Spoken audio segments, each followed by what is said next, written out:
as a kid, he used to stutter. Only got love from my mother, but that's changed now. Niggas been scared. I just got mad. Hey guys, welcome back to my channel. I'm here with another episode of the Girlfriends Debunked series. Sorry guys, I've been so inconsistent, but I've just been tired, to be honest. I've been tired from work. I've been trying to find time to do my makeup and get all glam to come on here. To be honest, I don't have to, but I prefer to. But anyway, yeah, today we're gonna do Lynn. I'm also gonna record Joan today, just so if anything comes up next week, like I'm not gonna slack and I can just edit, put both videos out, and we can finish this series.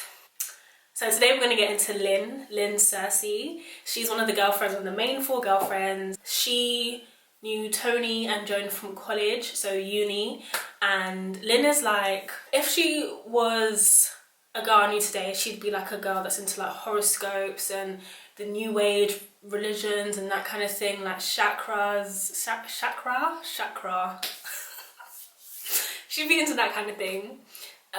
Yeah, Lynn is just like, she's very much in her own world as well. Apart from that, like I feel like she'd be into a lot. Like in the show, she had a lot of tribal tattoos. She had a very bohemian, like rugged style, like quite messy hair. Not really that well put together, but that was, her look was put together by not being put together, if you get what I mean. A lot of black, a lot of like ripped style clothing, which I kind of dig. I kind of liked it.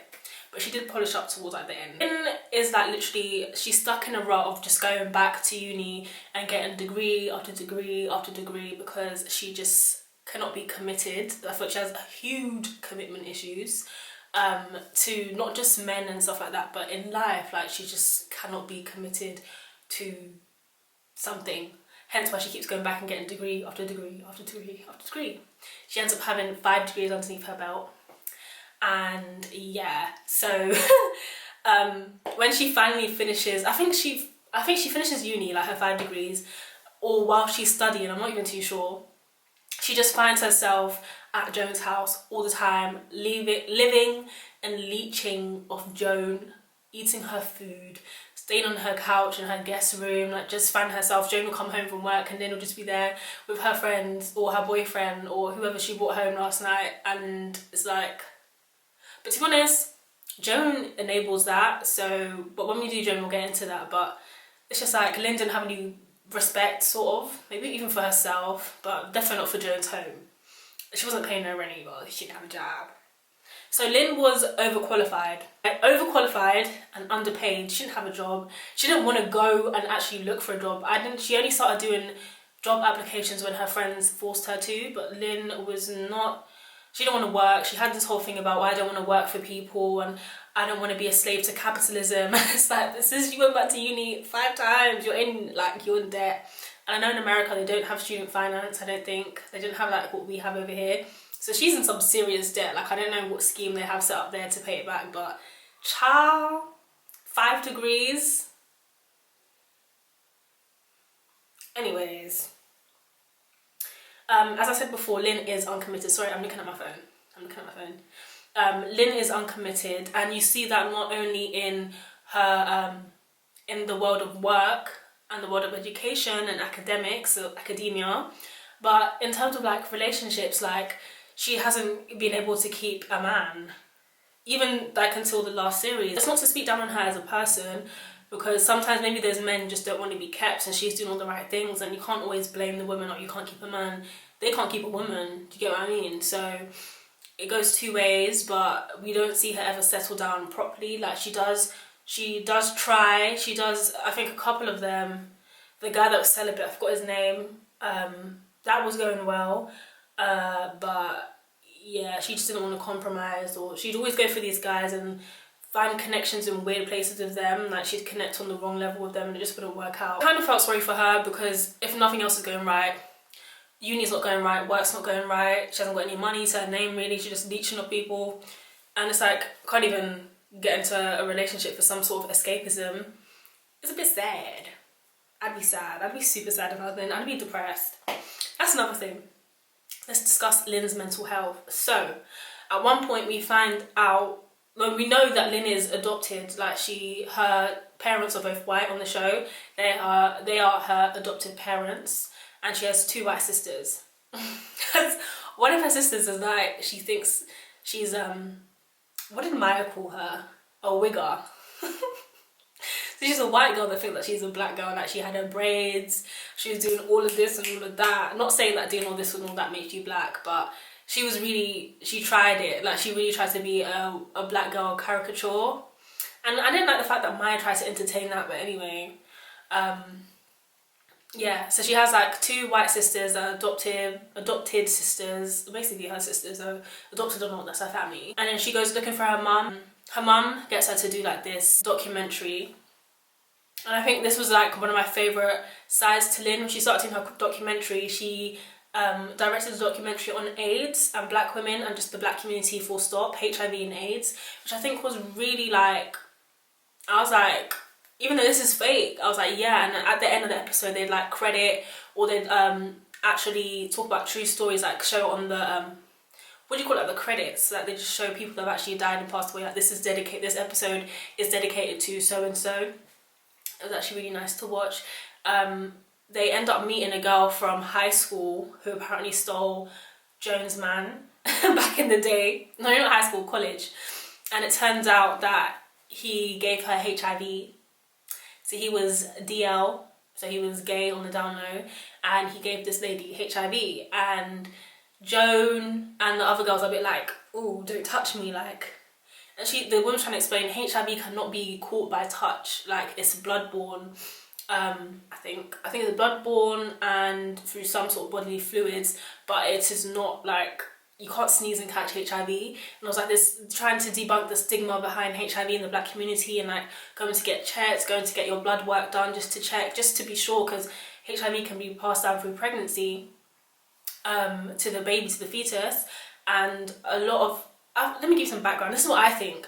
So in the 80s, I think there was a crack epidemic, something like that. Like, it was a crack war on drugs in America. A lot of like poorer, working class people were taking crack because it was pushed into like those areas on purpose by the government. And so a lot of people, to take crack, they'd like use needles. They do a lot of sharing of like equipment that wasn't sanitized properly. Obviously they didn't have the means to, like they're very poor, like it was poverty, not even just working class, like poverty.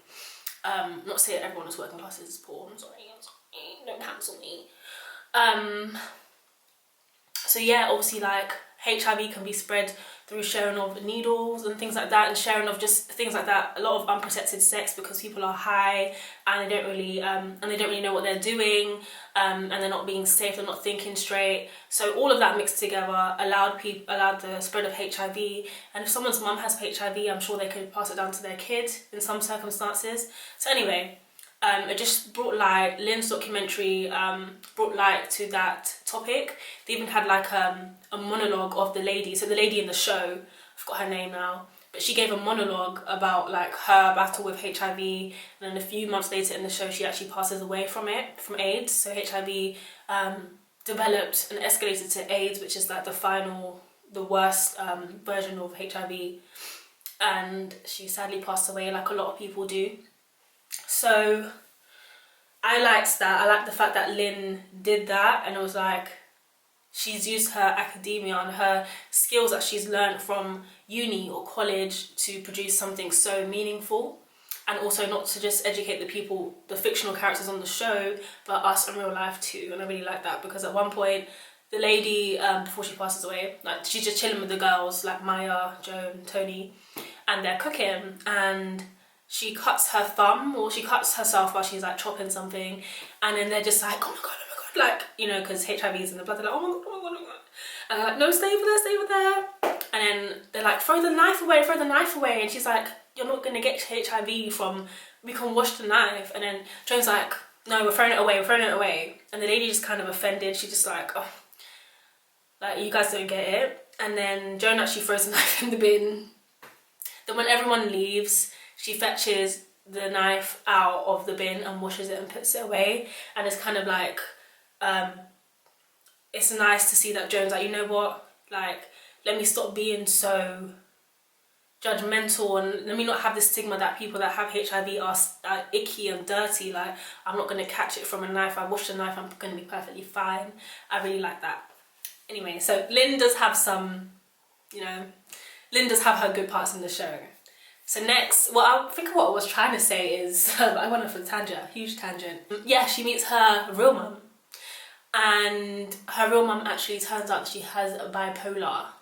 And it actually might even explain why Lynn is so uncommitted to things and so really into something one day and then really like nonchalant another day. Like, she's very up and down. So it might be some sort of trait she might carry.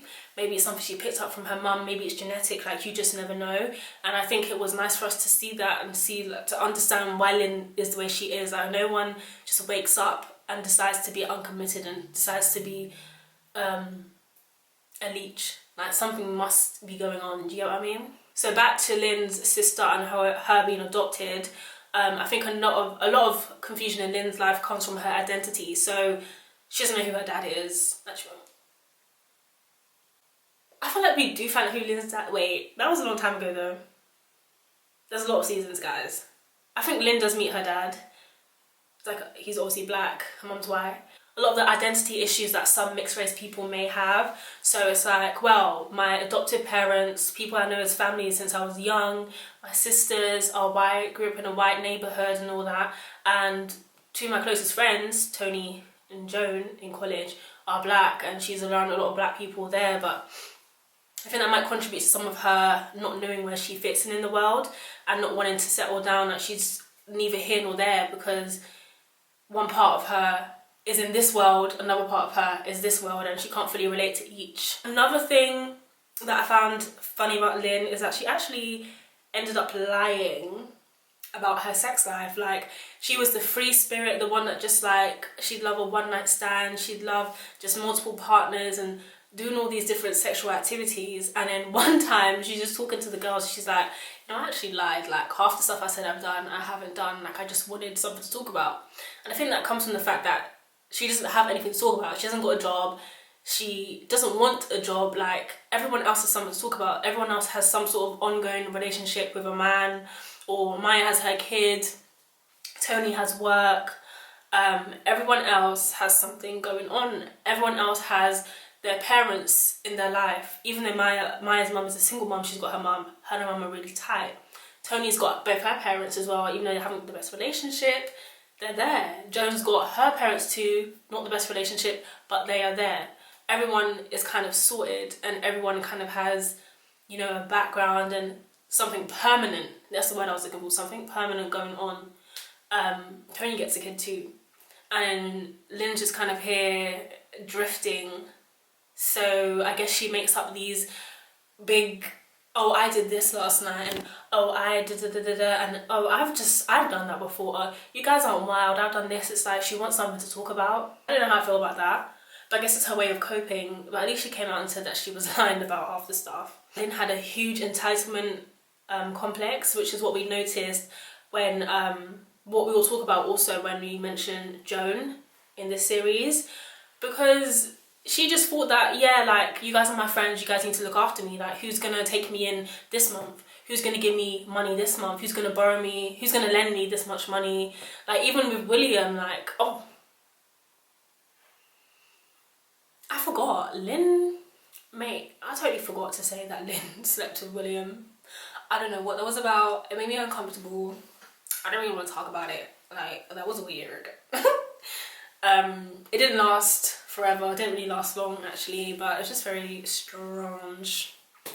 Anyways, yeah, she was hella entitled. Like, I don't know, if I had a friend like that that just expected me, just because I have a certain job, just to be giving her money like that, like, I'd give her money to help set something up, not just giving you money to let you live in.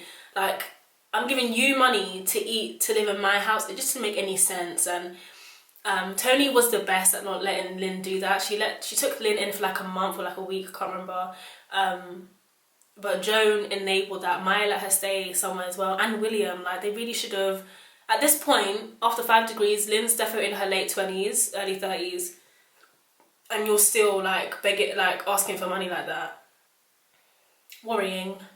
Anyways, I'm not saying that lack of money or being poor or not having the right, maybe she hasn't got like the right start, but at least ask. Like, all your friends are more or less established. Maya's an authoress, Tony's a realtor, William's a lawyer, Joan's a lawyer, now a restaurant owner. You can ask for like a loan to get yourself on your feet to do something. Like, brainstorm ideas of these people, like tell them what you want to do. But Lynn's been caught multiple times, like she's been begging on the street. And it's nothing against like homeless people, but once it's a thing where I feel like most homeless people don't have a choice, but Lynn has a choice to like not do that. She's very well educated, obviously, after 5 degrees and high school and everything like that. And it's like you are choosing to busk on the road and sing songs on the road. But towards the end, Lynn does, you know, get up on her own 2 feet. She ends up finding music to be her passion, and she ends up getting signed to Dirty Girl Records. But then again, then we actually get to see another side, or another curveball thrown at her with the whole mixed race thing. So another girl at the record, like at the on the record label, she's black, like she's fully black, she's not mixed race, and she's getting more money with her contracts, and she's getting a lot more you know, perks. And they're like, why? And her agent's just like, oh, because she's black, like she has a black sound, and you're mixed race, we don't even know where to put you. And it's like, Lynn's just kind of like, oh. So it's like, even in the workplace now, she's finding it, I feel like maybe going in, she would have thought, okay, I'm light skinned, I'm mixed race, I got that ambiguity, whatever, I can fit in both places. But really and truly, it's hard to market her. That's what the agent says, hard to market her because they don't really know where she fits.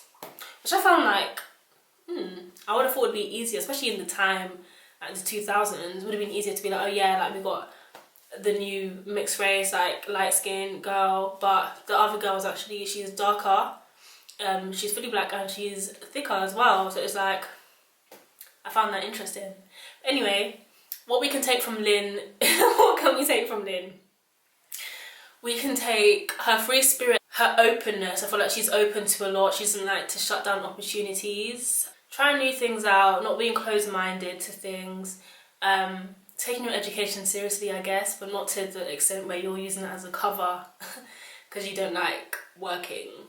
Like if you don't like capitalism, at least use your academia and your head knowledge to maybe find a job that works against that, set something up that works against that. Maybe become self-employed. I don't know. Yes, that is it for Lynn Searcy. I'll see you guys in the next video when we talk about Joan. She's the last one in the series, so stay tuned.